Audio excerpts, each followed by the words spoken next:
When I say that Treyarch and Activision and David Vonderhaar should actually be brought up in fraud charges, could be charged for lying to the consumer, I'm not even joking. I actually mean it. When the head of the multiplayer, when the head of the studio, when the head of Activision comes out during a press release, during a press junket, during the reveal of Call of Duty Black Ops 4, and openly says that, oh, this is going to be the most supported Call of Duty ever. You're going to have way more ways to play this game than any other Call of Duty ever. We're going to have way more content than any Call of Duty before. PC, yeah, PC out there, we're going to be the most supported PC Call of Duty ever. We set the bar high, we challenge our assumptions, and we take nothing for granted. And we rethink everything about how we make games, which leads us to today. Black Ops 4 is a game that gives you more ways to have fun with your friends than anything that we have ever created. It's the deepest, most replayable game in our history. It's the deepest, most replayable game in our history. Oh, really? The deepest, most playable game in our history.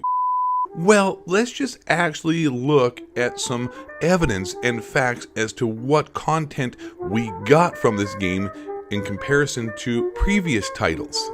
In Black Ops 4, there are 6 new DLC weapons and 3 melee weapons. One of them is a hammer and it's only purchasable with COD points, the Thor, Death, whatever you want to call it, Super Hammer of Awesomeness. At this time last year from Sledgehammer Games, COD World 2 had 10 new DLC weapons, 4 melee weapons. So 6 were actual handheld ones and 4 were the melee weapons, which no one really cares about. In Black Ops 4, also on top of that, we have limited weapons on release. We had 5 ARs, 5 SMGs, 3 LMGs, 4 sniper rifles, 2 shotguns, and 3 pistols as base weapons. In COD World War II on release, we had 7 ARs, 6 SMGs, 4 LMGs, 4 sniper rifles, 3 shotguns, and 3 pistols as base weapons. Not only to mention the Black Ops Pass that we were sold as well based upon lies. They told you in advance that we're going to have more content than ever, that more playable waves. David Vonderhaar going to be the most immersive Call of Duty ever. We're going to have more content for zombies, multiplayer, and the all-new Battle Royale Blackout. And sold Black Ops passes and the game itself based upon misinformation and lies. In previous Call of Duties, in Black Ops 3, in COD World War II, and any other Call of Duty, every year you get 16 multiplayer maps. You get 4 events, 4 DLC events, whatever you want to call them, operations, it doesn't really matter. You get 4 of those, and in each one you get released 4 freaking maps. In Black Ops Pass, you're only getting 12. And just recently, the most recent Spectre, which is a joke as well, that's the dumbest freaking specialist ever. And specialists are horrible to begin with and have ruined the game, to be honest. Black Ops 3 specialists were a whole lot better and fun to use. But anyways, with the specialist, new one came up here, the Spectre, you got 3 maps. 2 of them were new. One, you paid for a map that you got before on Black Ops 1, WMD. That is a refurbished map. You're not even getting new content. And the new content that you are getting as well, you get characters, you get sprays, you get stuff that is completely and utterly useless. It's completely and utterly a lie. Like, no one wants camos. Like, wow. Camos used to be earned by completing challenges and would be kind of cool to have in your gun to show off, like, that you've done certain things in the game that other people haven't, like so many headshots to unlock, dark matter camo, or so many freaking, headshots back in Modern Warfare 2 for Red Tiger or Fall camo, and actually required you putting time in the game to unlock these camos, which you can still have in Call of Duty Black Ops 4, but selling it DLC camos, no one really actually is going to use that. Because if you spent time grinding to get dark camo or gold camo on your guns, you feel a lot more, rewarded and feel a lot better using those camos than just some generic one you bought from the freaking store. Like, no one cares about that crap, especially anyone who's not 12 years old. Someone asked David Vonderhaar about this as well, and David Vonderhaar replied, doubled down, and pretty much just lied again about how much content is in this game. This person says, the game itself is good, no hate on that front. Well, that's debatable. Lack of content updates since day one, pretty much nothing but bug fixes. People buying the Black Ops Pass pretty much scammed. Daily paywalled shop gets more updates than anything else. Not my smartest purchase for a COD game. And here David Vonderhaar, like I said, doubles down and pretty much just lies outright again about how much content is in this game and how much content is coming in this game. I hear ya. Season 3 isn't far away. Season schedule more aggressive than 4 DLC drops like the last game we made. Stay tuned! Okay, well, Season 3 just dropped. That Spectre operations that we have. And there isn't any content in that that's actually what people want.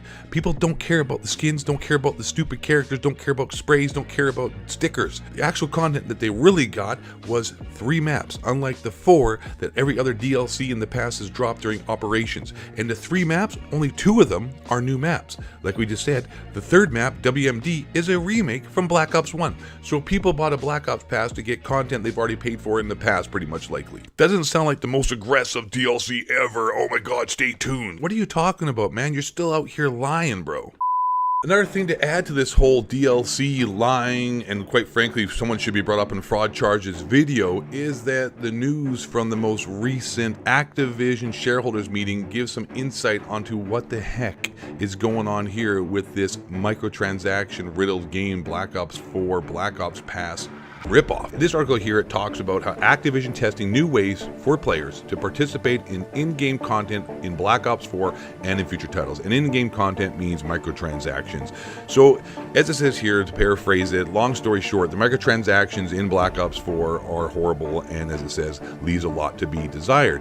Not only is the black market back, but there are instances, or were instances rather, where it seemed like Treyarch was testing just how much they can get away with before players start complaining and fighting back. Well, it seems like there's a good reason for that, and based on Activision's statement, testing the player is just what they were doing. In yesterday's Activision's earnings call, which was a couple weeks ago now, or last week, Activision executive Colster Johnson mentioned how the publisher was continuing to reiterate in-game features and offerings and testing new ways for players to participate in in-game content, not only for Black Ops 4, but for future titles as well. Call of Duty in-game net bookings was lower year over year. In-game net bookings means like microtransaction purchases. But the team continues to iterate around in-game features and offerings within Black Ops 4, testing new ways for players to participate in in-game content both for that game and for future titles. Colster Johnson, President and Chief Operating Officer of Activision. So what they're doing is, long story short, putting as much junk into this game and seeing how long before there is blowback and pushback by the fan base, like people like you and me. So for those who are watching this video at this point, and those in the past who have watched this video saying, You know what are your thoughts? Why you always hate Call of Duty? Why you always talking trash about Call of Duty? Why you even play? Why you just stop playing, you big bald-headed 40-year-old loser? You got cancer and you look like an idiot. Oh my god, I'm such a better person you are. I'm a winner, you're a loser. Why you keep talking trash about this game? and obviously the reason why I talk about this game, why I obviously bring up the problems of the game, why I'm always on Twitter talking, and why I'm always bringing attention to the faults of the game and not like some cocksucker out here who just says everything is fine, like, you know, Korean Savage and those kind of dudes all the damn time. Why I'm not one of those guys is because this is exactly the reason. Because they want to see how far they can go before there's blowback, before there's pushback, for people like me who have YouTube channels, and people like you who watch these videos, get enough of this, get fed up with this, start going on Reddit and telling these developers to stick it up and set fire to it. That's why. Because if you don't make any noise, if you don't say anything, if you don't actually make videos talking about the problems with this, then nothing's ever going to change. They're just going to keep pushing forward and make it worse and worse. So it's my duty for a person that likes Call of Duty, no pun intended, to actually speak up and raise trouble about the problems in the game. Otherwise, they will never change. So I'm doing it for a reason, because they actually are paying attention. So it's important that we say something. And to finish this video off, and the point about how it's all a scam, let's look at the PC version of the game. We were told that this is going to be the most supported Call of Duty ever for PC, and what ended up happening, the game is deader than White Boy 7th Street channel. The game is done. You cannot find a lobby in Blackout when you want to play on PC. And yes, I know, who the hell buys Call of Duty on PC?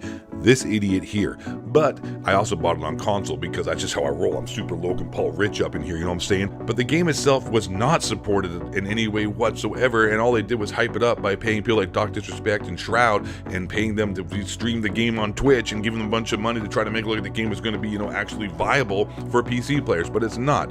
It's done. It's over. You can't find a lobby. I mean, what do you expect when they update the game a week or 2 weeks after everyone else gets an update? So in closing, ladies and gentlemen, they lied to us, long story short, and they continue to lie to us. And the actual content that people would consider to be good content that would make this the most playable Call of Duty ever is in fact missing and lacking and not even there. And we were sold pretty much nothing but a bunch of bullshit. especially the Black Ops Pass purchasers. You got less maps and less content that you actually wanted than any Call of Duty up to this point ever. And it's shown and proven that Activision is doing this on purpose to see how far they can push their customers before we actually get mad. If that doesn't constitute fraud, lying, and scamming their customers and tricking people into paying for things that they wouldn't have had they told the truth from the get-go, then I don't know what is. And with all that being said, ladies and gentlemen, thank you very much for watching the video. My name is 8 Thoughts. Hope you enjoyed it. If you did, well, congratulations. Free entertainment. Smash that like button, and I will see you on the next 8 Thoughts video. Oh yeah, be cool and stay in school.